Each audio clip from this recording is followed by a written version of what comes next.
오늘 아침 우리 같이 묵상하면서 은혜 나누실 하나님의 말씀은 신약성경 히브리서 10장 18절 말씀입니다.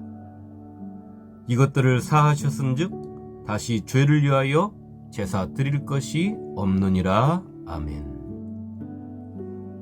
성도 여러분, 성도가 예수 그리스도 안에 있으면서 하나님의 형상이 회복되지 아니하면 그 성도는 예배를 드려도 하나님의 영광을 위한 예배, 감사와 찬송의 예배, 기쁨과 환희에 찬 예배를 드리지 못하고 계속해서 죽어있는 예배만을 드릴 수밖에 없는 것입니다.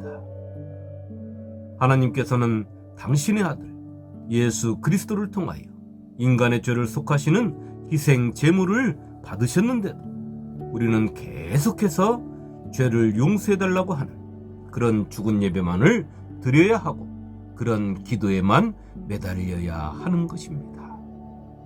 예수님께서 십자가에 죽으실 때 이미 우리의 죄를 다 짊어지시고 희생 제물로 하나님께 당신을 바쳤는데 성도인 우리가 하나님의 형상을 회복하지 못하고 믿음 생활을 계속하고 있다면 우리는 하나님 앞에서 죄인임을 고백하며 살아야 하는 것을 세상에서 죄인이 되어 살아가게 되는 것과 같은 것입니다. 하나님 앞에 우리가 일상에서 범하는 죄의 허물의 용서를 구하고 잘못된 것에 대한 회개를 게을리하고 폐하라는 것이 아닙니다. 또 이 시대의 성경을 잘못 해석한 어떤 무리들처럼 억지로 해석하고 드리는 말씀도 아닌 것입니다. 바꿔지지도 않는 딱딱하게 굳어서 죽어버린 것을 회개하고 앵무새처럼 반복하고 호흡이 멈춰버린 예배만을 드리는 것을 말씀드리고 있는 것입니다. 이 모습은 예수를 믿는다고 하면서도 하나님의 형상을 회복하지 못했기에 그런 것입니다. 그러므로 우리가 그리스도의 도의 초보를 버리고 죽은 행실을 회개함과 하나님께 대한 신앙과 세례들과 안수와 죽은 자의 부활과 영원한 심판에 관한 교훈의 털을 다시 닦지 말고 완전한 대로 나아갈지니라. 하나님께서 허락하시면 우리가 이것을 하리라. 히브리서 6장 1절로 3절 말씀입니다. 사도 바울을 보십시오. 그는 예수님을 만나기 전까지 자신이 의인인 줄 알았던 것입니다. 그렇기에 그는 예수 믿는 사람들을 죄인으로 몰아서 죽기 살기로 잡으러 다닌 것입니다. 그의 마음이 자신의 지식으로 만들어 놓은 의로움으로 딱딱하게 굳어져 버렸지만 그런 사실을 예수를 만나기 전까지 그는 깨닫지 못했습니다. 자신의 형상이 하나님을 하나도 닮지 않았는데 그는 그것을 깨닫지 못했던 것입니다. 하나님의 말씀을 깊이 아주 많이 공부한 그가 말입니다. 그렇기에 그의 믿음의 삶이 하나님 앞에서 하나님의 의가 아닌 자신의 의로움에 취해서 살았던 것입니다. 그런 그에게는 십자가에 죽은 예수가 진정한 죄인의 괴수였던 것입니다. 그런 그가 예수님을 만나고 하나님의 형상을 회복하고 나니 하나님 앞에 자신처럼 죄인이 없었던 것입니다. 그렇기에 그가 자신을 향해 내가 죄인 중에 괴수라고 고백한 것입니다. 미쁘다 모든 사람이 받을 만한 이 말이요. 그리스도 예수께서 죄인을 구원하시려고 세상에 임하셨다 하였도다. 죄인 중에 내가 괴수니라. 디모데전서 1장 15절 말씀입니다. 내가 예수 그리스도를 만나기 전 죄인이었음을 고백할 때 나는 아무런 공로 없이 예수 그리스도의 피에 씻김의 흔적을 통하여 하나님의 사랑으로 구원받은 죄인임을 고백할 수 있게 되는 것입니다. 그 고백이 이 세상에서 겸손함과 담대함을 갖게 하는 것이며 이 세상 속에서 죄사함을 받은 자의 삶을 살아낼 수 있는 원동력이 되는 것입니다.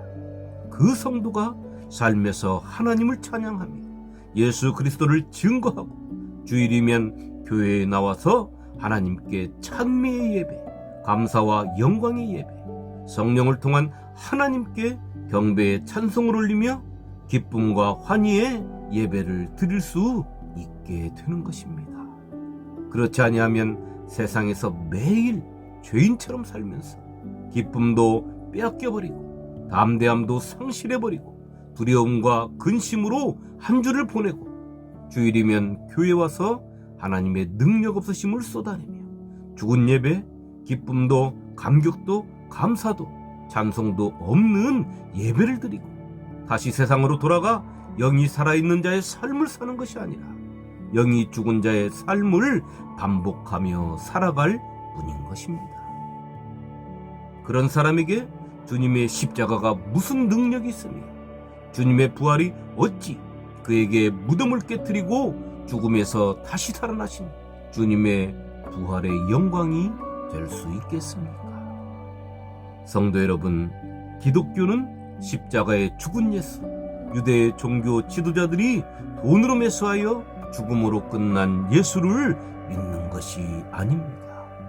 여자들이 갈 때 경비병 중 몇이 성에 들어가 모든 된 일을 대제사장들에게 알리니 그들이 장로들과 함께 모여 의논하고 군인들에게 돈을 많이 주며 이르되 너희는 말하기를 그의 제자들이 밤에 와서 우리가 잘 때에 그를 도둑질하여 갔다 하라. 마태복음 28장 11절로 13절 말씀입니다. 그러나 우리가 믿는 주님은 십자가에서 죽으시고 사흘 만에 부활하신 예수 그리스도, 영광 중에 쌓여 하늘로 올라가셔서 하나님 보좌 우편에 앉으시고 하나님의 영으로 우리와 함께 하시며 때가 되면 영광의 주요 심판의 주로 오실 살아계신 예수님을 주님으로 믿는 것입니다. 또 충성된 증인으로 죽은 자들 가운데서 먼저 나시고 땅의 임금들의 머리가 되신 예수 그리스도로 말미암아 은혜와 평강이 너희에게 있기를 원하노라. 우리를 사랑하사 그의 피로 우리 죄에서 우리를 해방하시고 그의 아버지 하나님을 위하여 우리를 나라와 제사장으로 삼으신 그에게 영광과 능력이 세세토록 있기를 원하노라. 아멘. 계시록 1장 5절로 6절 말씀입니다. 그 주님이 십자가 위에서 우리의 죄를 위하여 죽으신 것입니다. 그런데 우리가 계속해서 죄 가운데 머물러 있다면 우리의 삶의 방향이 주님을 향해 있지 못하고 세상을 향해 있고 우리의 마음이 주님을 닮아가는 것이 아니라 세상의 풍조를 닮아가고 있다면 예수를 주님으로 믿는 우리가 예수님을 십자가에 다시 못 박을 수밖에 없는 것입니다. 2000년 전 이스라엘 사람들은 예수님을 십자가에 못 박아 죽일 수 있는 그들의 명분이 있었습니다.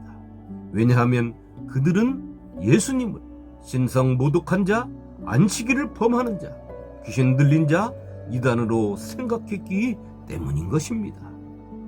그런데 우리는 예수님을 십자가에 못 박을 명분이 없지 않습니까?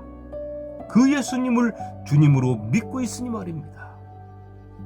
오늘 하루 나는 아직도 죄 가운데 앉아 있는지, 내 발길이 세상을 향해 있는지, 내 마음이 세상 것으로 기뻐하고 즐거워하는지를 살피고 하나님 앞에 죄인임을 고백하는 마음과 자세로 이 세상 속에서 주님의 십자가의 사랑이 내 삶 속에서 아름답게 피어나는 꽃송이의 삶이 되시기를 십자가 위에서 나를 바라보시는 예수님의 이름으로 축원합니다.